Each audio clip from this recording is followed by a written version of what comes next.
ಗಂಡಸು ಹೊರಗೆ ದುಡಿಬೇಕು, ಹೆಂಡತಿ ಆದವಳು ಮನೆಗೆಲಸ ಮಾಡಬೇಕು ಅನ್ನುವಂತ ಸಂಪ್ರದಾಯ ಸತ್ತು ದಶಕಗಳೇ ಆಗಿವೆ.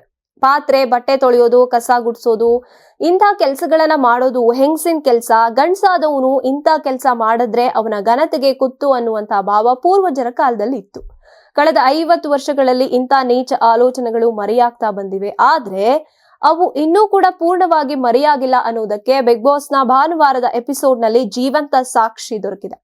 ಬಿಗ್ ಬಾಸ್ ನಲ್ಲಿ ಮಹಿಳೆ ಪುರುಷ ಅನ್ನುವಂಥ ಭೇದ ಭಾವ ಇಲ್ಲ.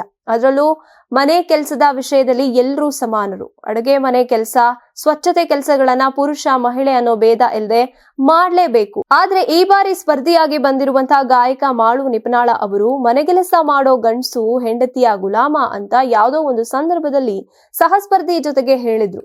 ಆ ಮೂಲಕ ಮನೆಗೆಲಸ ಮಾಡೋದು ನಿಕೃಷ್ಟದ ಕಾರ್ಯ, ಅದು ಮಹಿಳೆಯರಿಗೆ ಮಾತ್ರ ಮೀಸಲು ಅನ್ನೋ ಅರ್ಥದ ಧೋರಣೆಯನ್ನ ಪ್ರಕಟಿಸಿದ್ರು. ಇನ್ನು super Sunday with Sudeep episode ನಲ್ಲಿ ಸುದೀಪ್ ಅವರು ಕೂಡ ಈ ವಿಷಯನ ಚರ್ಚೆಗೆ ಎತ್ಕೊಂಡ್ರು. ಆಗ ಮಾಳು ನಿಪುಣಾಳ ಅವರು ನಮ್ ಕಡೆ ಅದು ಸಂಪ್ರದಾಯ ಅಂತ ತಮ್ಮ ಹೇಳಿಕೆಯನ್ನ ಡಿಫೆಂಡ್ ಮಾಡ್ಕೊಳ್ಳೋ ಪ್ರಯತ್ನವನ್ನ ಮಾಡಿದ್ರು. ಯಾವುದೇ ಕುಕೃತ್ಯಕ್ಕೆ ಸಂಪ್ರದಾಯದ ಪಟ್ಟಿ ಹಚ್ಚಿಬಿಟ್ರೆ ಅದು ಪ್ರಶ್ನಾತೀತ ಆಗ್ಬಿಡುತ್ತೆ ಅನ್ನೋದು ಅವರ ಭಾವನೆ ಆಗಿತ್ತು ಅಂತ ತೋರುತ್ತೆ.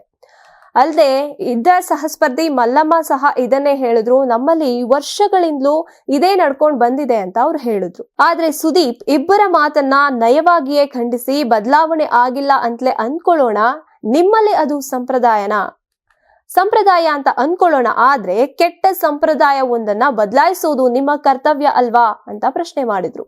ನೀವು ಹಾಡುಗಳನ್ನ ಹಾಡ್ತೀರಿ, ಯೂಟ್ಯೂಬ್ ಮೂಲಕ ಕೋಟ್ಯಂತರ ಜನರಿಗೆ ತಲುಪ್ತೀರಿ, ತಂತ್ರಜ್ಞಾನವನ್ನ ಬಳಸ್ಕೋತಾ ಇದ್ದೀರಿ, ಸಾಕಷ್ಟು ಮುಂದುವರೆದಿದ್ದೀರಿ. ಆದ್ರೆ ಇನ್ನೂ ಆ ಹಳೆ ಆಲೋಚನೆಯಲ್ಲೇ ಬದುಕ್ತಾ ಇದ್ದೀರಿ ಅಂದ್ರೆ ನಿಮಗೆ ಆ ಆಲೋಚನೆ ಪ್ರಿಯವಾಗಿದೆ, ಅಂದ್ರೆ ಇಷ್ಟ ಆಗಿದೆ, ನಿಮಗೆ ಆ ಸಂಪ್ರದಾಯ ಬೇಕಾಗಿದೆ, ನಿಮ್ಮ ಸುಖಕ್ಕಾಗಿ ಆ ಸಂಪ್ರದಾಯನ ಜೀವಂತ ಇಟ್ಟಿದ್ದೀರಾ ಅಂತ ಅರ್ಥ ಅನ್ನೋ ಮಾತಿನಲ್ಲಿ ಚಾಟಿಯನ್ನ ಬೀಸಿದ್ದಾರೆ ಕಿಚ್ಚ ಸುದೀಪ್.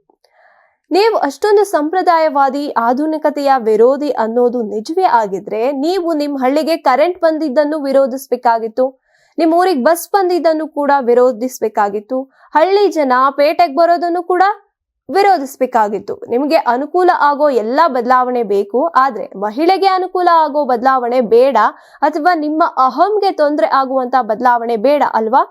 ತಾಯಿನೂ ಕೂಡ ಒಂದು ಹೆಣ್ಣು, ಆಕೆಗೆ ಸಹಾಯ ಮಾಡಿದವನು ನಿಮ್ ಪ್ರಕಾರ ಮಗನೇ ಅಲ್ವಾ ಅಂತ ಪ್ರಶ್ನಿಸಿದ್ದಾರೆ. ಅದಾದ ಬಳಿಕ ಬದಲಾವಣೆ ಅನ್ನೋದು ಹೊಸ ಪೀಳಿಗೆಯಿಂದಲೇ ಆಗ್ಬೇಕು, ನಿಮ್ಮ ಪೀಳಿಗೆಯವರೇ ಬದಲಾವಣೆಯನ್ನ ತನ್ನಿ, ಆಗ್ತಾ ಇರೋ ತಪ್ಪನ್ನ ಬದಲಾಯಿಸಿ ಅಂತ ಸಲಹೆಯನ್ನ ನೀಡಿದ್ರು.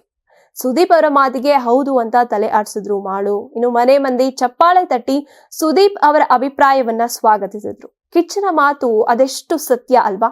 ಈ ಬಗ್ಗೆ ನಿಮ್ಗೇನ್ ಅನ್ಸುತ್ತೆ? ಕಮೆಂಟ್ ಮಾಡಿ ತಿಳಿಸಿ. ನೀವು ಸಣ್ಣ ಆಗ್ಬೇಕಲ್ವಾ? ಅದು ಒಂದು ಉತ್ತಮ ಆಹಾರದಿಂದ ಸಣ್ಣ ಆಗ್ಬೇಕಲ್ವಾ? ಪ್ರತಿದಿನ ನಮ್ಮ ಜೀನಿ ಸ್ಲಿಮ್ ನ ಯೂಸ್ ಮಾಡಿ ಯಾವುದೇ ಸೈಡ್ ಎಫೆಕ್ಟ್ ಇಲ್ದಂಗೆ ನೀವು ಸಣ್ಣ ಆಗ್ತೀರಾ.